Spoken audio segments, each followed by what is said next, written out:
ఈ రోజు ఒక క్లియర్ విషయం మాట్లాడుకుందాము. ఎందుకంటే చాలా మంది అడుగుతున్నారు, ఒక 1000 స్క్వేర్ ఫీట్ మీద G+1 లేదా డూప్లెక్స్ ఇల్లు కట్టుకుంటే 2026లో మొత్తం ఎంత ఖర్చు అవుతుందని. ఇంకో డౌట్ కూడా చాలా మంది అడుగుతున్నారు, ఫస్ట్ ఫ్లోర్ లో కట్టుకుంటే కింద కంటే చాలా తక్కువ అవుతుందా అని. సరే, సింపుల్ గా మీకు అర్థమయ్యేలా నేను ఈ వీడియోలో మీకు వివరిస్తాను. మొదటిసారి మన ఛానల్ని విజిట్ అవుతున్న వాళ్ళు ఛానల్ని అయితే సబ్స్క్రైబ్ అయితే చేసుకోండి. మన దగ్గర 120 గజాల ఫ్లాట్ ఉంది అనుకున్నాము. సెట్ బ్యాక్స్ అన్ని వదిలేక ఒక 1000 స్క్వేర్ ఫీట్ పైన, అదే ఒక 1000 స్క్వేర్ ఫీట్ కింద వస్తుంది. మొత్తం 2000 స్క్వేర్ ఫీట్ అయితే రావడం అయితే జరుగుతుంది. ఇప్పుడు స్టార్ట్ ఎక్కడి నుంచి అవుతుందంటే, మొదటగా ప్లానింగ్ గురించి మాట్లాడుకుందాం. మన దగ్గర ఒక సిద్ధాంతి గారు ఉంటే ప్లానింగ్ ఒక 10,000 రూపాయలలో అయిపోతుంది అనమాట. లేదా మనం మంచి ఇంజనీర్ తోటి ప్లానింగ్ వేయించుకున్నాము అని అనుకుంటే 30,000 రూపాయల వరకు అయితే ఖర్చు అవుతుంది అనమాట.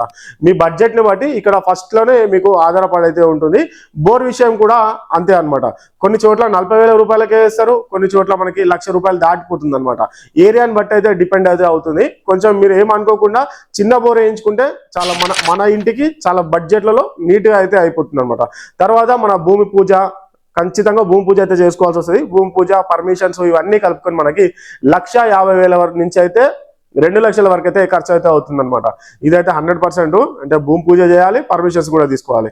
ఇప్పుడు అసలు మ్యాటర్ కన్స్ట్రక్షన్ గురించి అయితే మాట్లాడుకున్నాము. సిమెంట్, శాండ్, స్టీలు, ఇటుకలు ఇవన్నీ కూడా కలుపుకొని మనకి 13 లక్షల నుంచి 15 లక్షల వరకు అయితే వెళ్ళిపోతుంది అనమాట. తర్వాత మనము డోర్స్, మనం విండోస్ మీరు డిసైడ్ అయితే చేసుకోవాలి. సింపుల్ గా వెళ్తే మాత్రము మనకి 2 నుంచి 3 లక్షలు అయితే ఖర్చు అయితే అయిపోతుంది అనమాట ఇవన్నిటికి గాను. తర్వాత మనకు ఫ్లోరింగ్, సీలింగ్ ఇవి మరొక 3 లక్షల నుంచి 4 లక్షల వరకు వీటికి కూడా అయిపోతుంది అనమాట. తర్వాత వచ్చేది ఎలక్ట్రికల్, ప్లంబింగ్. అంటే మనం ఇక్కడ కొంచెం ఖర్చు అయితే ఉంటుంది. మెయిన్ ఖర్చు అనేది ఇక్కడే అయితే ఉంటుంది. ఇక్కడ మనకి 7 లక్షల నుంచి 8 లక్షల వరకు అయితే ఖర్చు వెళ్ళిపోతుంది అనమాట. దాని తర్వాత మనకి పెయింటింగ్, గేటు, రైలింగ్ ఇవన్నీ కూడా కలుపుకొని మరో 3 లక్షల రూపాయల వరకు అయితే అవుతుంది అనమాట. మనకి మేస్త్రి గారిని ముందుగా మాట్లాడుకుంటాం కాబట్టి మేస్త్రి గారు కన్ఫ్యూజ్ కాకుండా అన్ని మేస్త్రి గారితో చెప్పుకొని క్లియర్ గా అయితే చూసుకోవాలి. పర్ స్క్వేర్ ఫీట్ కి 300 నుంచి 350 రూపాయలు అయితే ఆ మేస్త్రి గారు అయితే తీసుకుంటున్నారు. ఒక్కొక్క ఏరియాలో 4,000 కూడా తీసుకుంటున్నారు. అంటే మనకి 2,000 ఎసెప్టిక్ గాను మనకి 6 లక్షల నుంచి 7 లక్షల వరకు అయితే అవుతుంది అనమాట. ఒకటి ఇక్కడ గుర్తుపెట్టుకోండి, ఏ పనులు చేస్తారో అన్నది ముందుగా క్లియర్ గా అయితే రాసుకోండి మేస్త్రి గారితో.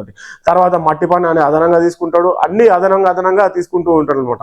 మళ్ళీ మనకి సంపు తవ్వడానికి అలాగే తీసుకుంటాడు. ఇవన్నీ అలాగే ఉంటాయి అనమాట. మొత్తం కలుపుకొని చూసుకుంటే మనకి 1000 స్క్వేర్ ఫీట్ G+1 లేదా మనకి సింపుల్ గా డూప్లెక్స్ నిర్మాణం అనేది చేసుకున్నట్లయితే 38 లక్షలలో పూర్తి అయితే అవుతుంది. ఇది దగ్గరుండి మనం కట్టించుకుంటే. లేదు అక్కడ ఇంజనీర్ గారు ఉండాలి, ఇంజనీర్ కూడా చేయించాలి అంటే మరొక 3 లక్షల నుంచి 5 లక్షల వరకు వెళ్ళిపోతుంది అనమాట. ఫస్ట్ ఫ్లోర్ కట్టుకుంటే తక్కువ అవుతుందా, అదేవిధంగా సెకండ్ ఫ్లోర్ కట్టుకుంటే తక్కువ అవుతుందా అనేసి అని అనుకుంటూ ఉంటారు కదా. దానికి దీనికి పెద్దగా డిఫరెంట్ అయితే ఏమీ ఉండదు. కొంచెం కింది ఫ్లోర్ కి కొంచెం మనం పుట్టింగ్స్ ఇవన్నీ తీసాం కాబట్టి కొద్దిగా మనకి ఖర్చు అయితే అవుతుంది. మాక్సిమం 1,00,000 నుంచి 2 లక్షల వరకు అయితే తేడా అయితే ఉంటుంది. అంతకు మించి ఎక్కువ అయితే ఉంటుంది.